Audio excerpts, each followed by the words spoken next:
Enquanto o administrador se entregava a conversações educativas com os numerosos subordinados, Aniceto chamou-nos à pequena construção, convidando-nos a um outro ensinamento. Nosso instrutor abriu uma porta e vimos um louco que parecia fundamente irritado. Fixou em nós o olhar inexpressivo e gritou estentoricamente. Aniceto, porém, adiantou-se e cumprimentou-o atencioso, dizendo: "Como vai, Paulo?" As palavras, ao que senti, emitiram certo fluxo magnético, e o enfermo revelou profunda modificação. Aquietou-se de súbito, sentou-se mais calmo, embora trêmulo e espantadiço. Aniceto, com a bondade de um pai, tocando-lhe o seu ombro, perguntou: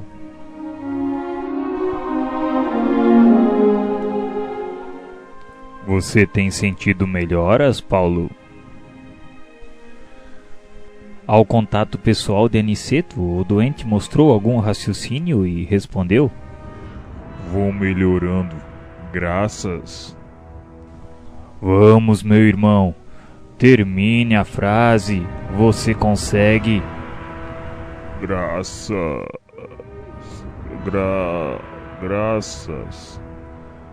Graças a Deus.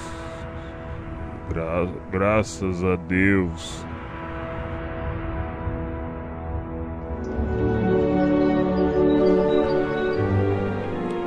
Vocês veem a diferença entre os que dormem e os que estão loucos e os que sofrem? Em nosso lar não temos dos primeiros, e os que se encontram desequilibrados nos serviços da regeneração sentem, na maioria, angústias cruéis. É necessário reconheçamos que os que gemem e sofrem em qualquer parte estão melhorando. Toda lágrima sincera é bendito sintoma de renovação. Os escarnecedores, os ironistas e os perturbados que não registram a dor são mais dignos de piedade, por permanecerem embotados em estranha rigidez de entendimento. Paulo é um doente a caminho de melhora positiva. Ainda não possui a consciência exata da situação, mas já chora, já padece com as recordações do passado triste. Recebi o esclarecimento com atenção. Lembrei-me de que, de fato, os doentes conduzidos pelos samaritanos a nosso lar, em serviço diário, eram grandes sofredores. Os que não acusavam padecimentos atrozes revelavam o estranho pavor das sombras. A única entidade que ali observara com absoluta inconsciência da própria miséria fora a de pobre vampiro que não encontrara a guarida nas câmaras de retificação. Nosso instrutor, sem qualquer preocupação de transformar o doente em cobaia, recomendou afetuoso. Pediu para que concentrássemos no Paulo a capacidade da nossa visão.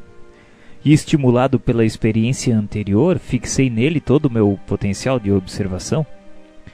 Aos poucos, caracterizou-se aos meus olhos a sua tela mental, parecendo formada de compacta sombra noturna. Com surpresa, divisei formas diversas que se movimentavam. Vários vultos de mulher ali surgiam, despertando-me enorme admiração. Entre eles, reparei o de Ismalha, como que doente, enfraquecida, ansiosa. Alguns homens passavam igualmente, mostrando desesperação, e notei nessas imagens o próprio Alfredo a evidenciar cansaço e extrema velhice prematura. Vozes misteriosas se faziam ouvir. Sobre Paulo choviam maldições e blasfêmias. As mulheres pareciam acusá-lo clamorosamente. Os homens davam ideia de perseguidores ferozes, ocultos no mundo interior daquele enfermo estranho. Observando, porém, que os vultos de Ismalha e Alfredo se movimentavam naquele painel escuro, não pude sofrear a curiosidade e interrompi o minucioso exame, voltando a conversar com o nosso orientador, perguntando como explicar aquele fenômeno. Eu estava assombrado. Mas antes, porém, que eu pudesse expressar maiormente o espanto que me dominava, Aniceto ajuntou, dizendo que já sabia. Admirava-se da presença de Ismalha e do seu marido nas reminiscências do enfermo. E ante a minha perplexidade, continuou: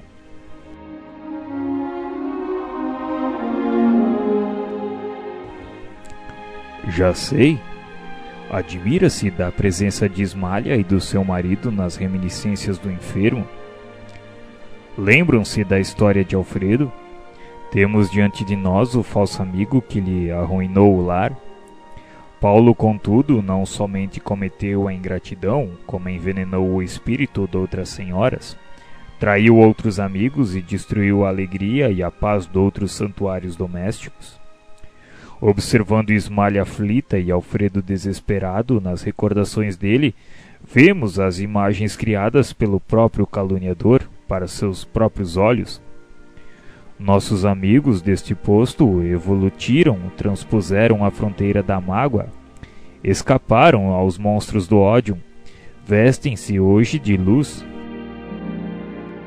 No entanto, Paulo os vê como imagina, para escarmento de suas culpas. O criminoso nunca consegue fugir da verdadeira justiça universal, porque carrega o crime cometido em qualquer parte. Tanto nos círculos carnais como aqui, a paisagem real do espírito é a do campo interior. Viveremos de fato com as criações mais íntimas de nossa alma. Para melhor elucidação, recordemos a crucificação do Mestre Divino. Sabemos que Jesus penetrou na glória sublime logo após a suprema dor no Calvário. Entretanto, estamos ainda a vê-lo frequentemente pendurado na cruz, martirizado pelos nossos erros, flagelado pelos nossos açoites, porque a visão interior a isso nos compele. A condenação do Mestre foi um crime coletivo, e esse crime estará conosco até ao dia em que nos vestirmos da divina luz da redenção.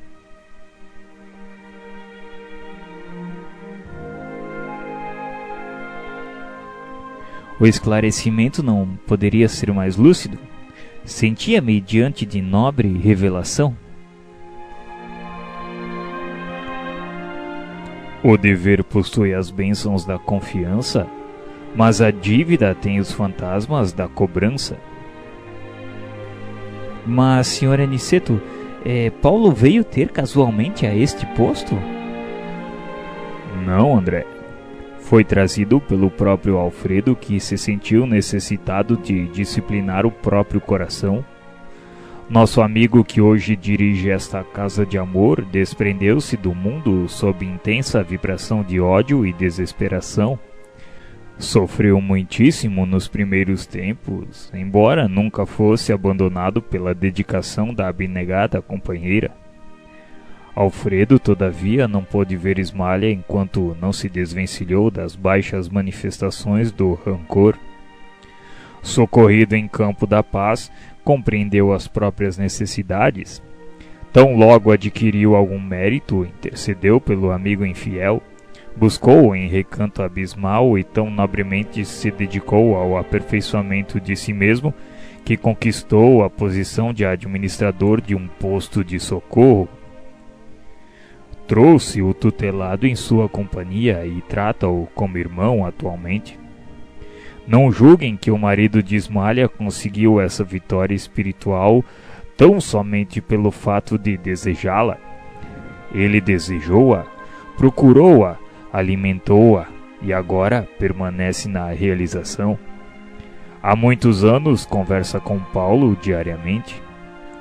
Nos primeiros tempos, aproximava-se do enfermo como necessitado de reconciliação. Depois, como uma pessoa caridosa, mais tarde adquiriu entendimento, comparando situações. Em seguida, sentiu piedade. Logo após, experimentou simpatia e presentemente conquistou a verdadeira fraternidade, o amor sublime de irmão pelo ex-inimigo. Como vem, o ensinamento de Jesus quanto ao bater e abrir-vos-á é muito extenso. No plano da carne, insistimos à porta das coisas exteriores, procurando facilidades e vantagens. Mas aqui temos de bater a porta de nós mesmos para encontrar a virtude e a verdadeira iluminação. Mas Paulo, todavia, permanecerá aqui indefinidamente? Ele voltará em breve à terra, Vicente.